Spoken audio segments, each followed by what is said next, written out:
Tepangkeun nami abdi Zia Raisa Monika abdi di kelas 8F ngadegna abdi di dieu bade macakeun biantara paturai Cineng. Assalamualaikum warahmatullahi wabarakatuh.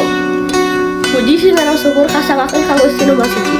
Alhamdulillah dina dagat ieu urang sadaya tiasa sari mumpung dina raragana seni upacara paturai Cineng.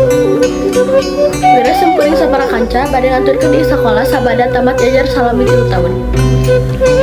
Bapak kali Ibu hadirin sadaya anu dipihormat.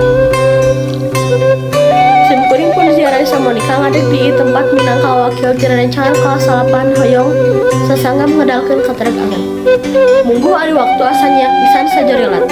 Asa kamari keneh simkuring sapara kanca munggaran lebet ka ieu sakola. Ayeuna tos kedah paturai deui. Simkuring sapara kanca kedah miang deui neraskeun sakola ngahontal harapan sareng cita-cita. Aturan bae salami 3 tahun diajar di ieu sakola seueur pisan anu bakal janten paninengan di dieu di sakola urang anu geunah kabetahan. Kalayan diaping dididik ku bapak ibu guru pisan, simkuring sapara kanca gaduh ilmu nu mangpaat. Dituduhkeun nu sae sareng nu awon, nu laras sareng nu lepat, nu poek sareng nu caang. Simkuring sapara kanca diajar milari ilmu ruang riung boh di kelas boh dina rupa-rupa kagiatan, bari sakapeung sapalgueun gogonjakan sareng rencangan. Tangtos bae eta sadayana bakal janten paninengan nu moal kahilapkeun.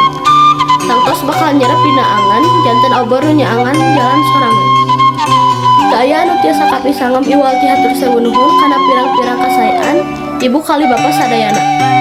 Simkuring sapara kanca teu tiasa males eta kasaean angin ngedalkeun doa pamugi rupining ilmu anu parantos diparingkeun kenging ganjaran anu ageng mangtikal-tikal ti Gusti Nu Maha Suci.